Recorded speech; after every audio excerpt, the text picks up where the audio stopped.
Alright, Shan, what made you decide to take part in the project? Obviously, knowing you from the past and having known you for quite a while, I felt that I would help the cause in this project to help you. Alright.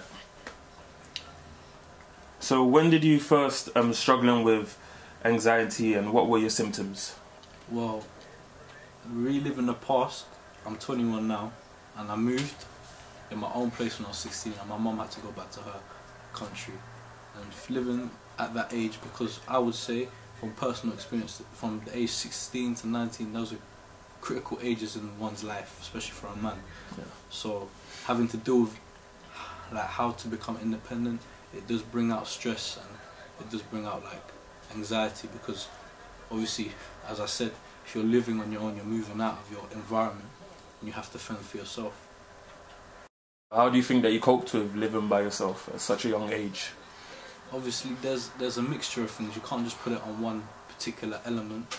There's things that you can hold on to in life, like what you your future, what you wanna achieve, your goals, your ambitions, and of course, faith also comes into it to a certain extent. Tell me more about that. Tell me more about your faith and now that. Well, I'm Muslim, and my mum's from Morocco, so like, to be honest, my family initially they weren't really from a religious background, whereas most people from those parts of the world, most of the people are religious. But I kind of took it on myself to take it and enhance it to help me to like get through the bad times, or the times where I felt, oh, I'm too young for what I'm doing now. Yeah. That was always a question that was in my mind. I'm too young for this. But obviously, as everyone knows, time flies, so you ain't really got time to dwell on it.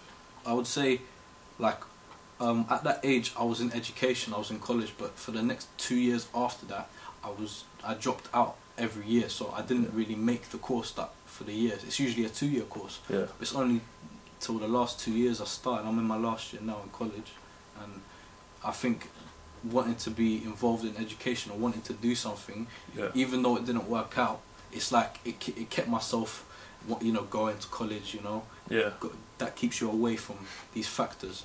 Obviously, when you come back home from college and stuff like that, that's where things happen, you know what I'm saying? So it's always in your life, you know what I'm saying? No matter what you do, you're being tested. So what about other individuals, like your friends or any other family members? Was there anybody else that helped you through this, or was it merely by yourself? It was by myself, but obviously family members did want to help. They offered help, like my aunt offered help. She used to come sometimes when I was living on my own. And I used to live in Stonebridge Park. I used to live around there, and she used to come sometimes. If I wanted help, she'd come bring me food, because obviously when you're starting off, I'm not trying to say anything else, but when you start off on your own, money's not as good as it is. Sure.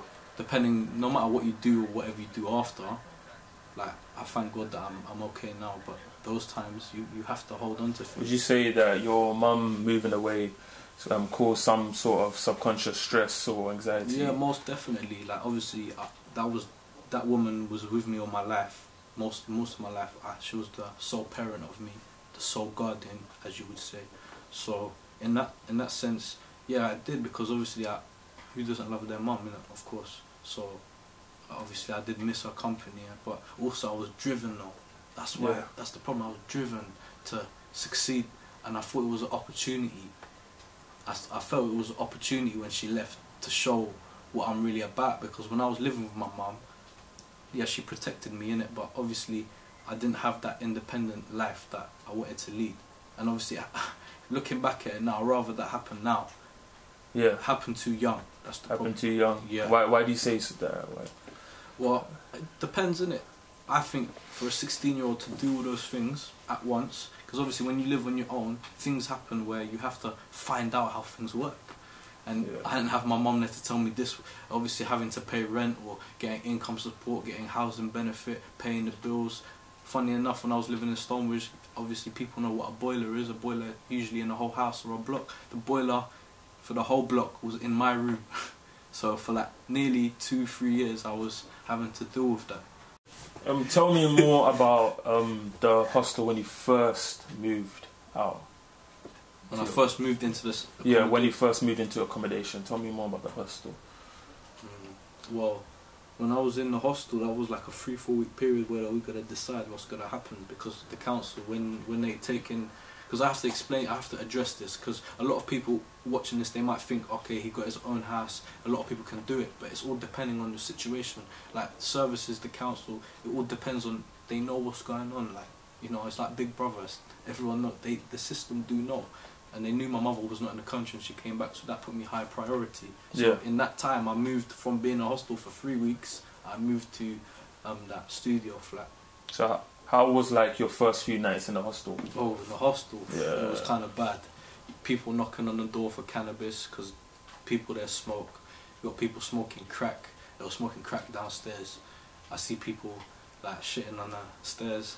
Like I said, it was really bad. Like, I won't gonna lie, it's probably one of the worst experiences I had in my life. Was that like the first time you experienced that kind of thing, or? Well, when I was living with my mum, the area of Stonebridge is the northwest part of London. I used to live in the southwest part of London with my mum in Stockwell, and that neighbourhood was equally bad. But obviously, my mother was protecting me. Yeah. So I was exposed to what actually goes down in the neighbourhood by moving there. Because obviously, with your mum in the house, she's not going to tell you where to go. Obviously, you're not going to walk the streets and find out what's going on. But I actually started finding out what's going on in the area, what goes down, and that's when all these things started happening slowly but surely. And how you were talking about your faith previously? Tell me more about that. How that helped me. Like when I was living with my mum, I didn't really, the faith, like being a Muslim was not really there to me. Like, I knew that was a part of the culture we was from, so I actually looked at it in a different perspective. I looked at it as, okay, my mom's from this country and that's their culture and that's what they do.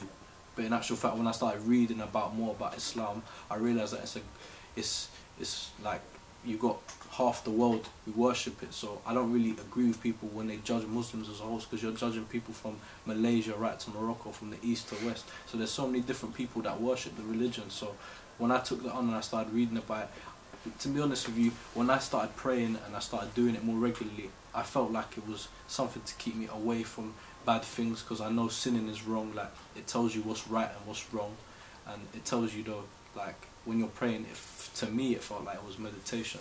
It made me feel calm and relaxed, and I think that's the job of the prayer, isn't it? The job of the prayer is to get your message to God, and the job of it is to keep you relaxed so you can get through the, you know, the testing times, as you could say.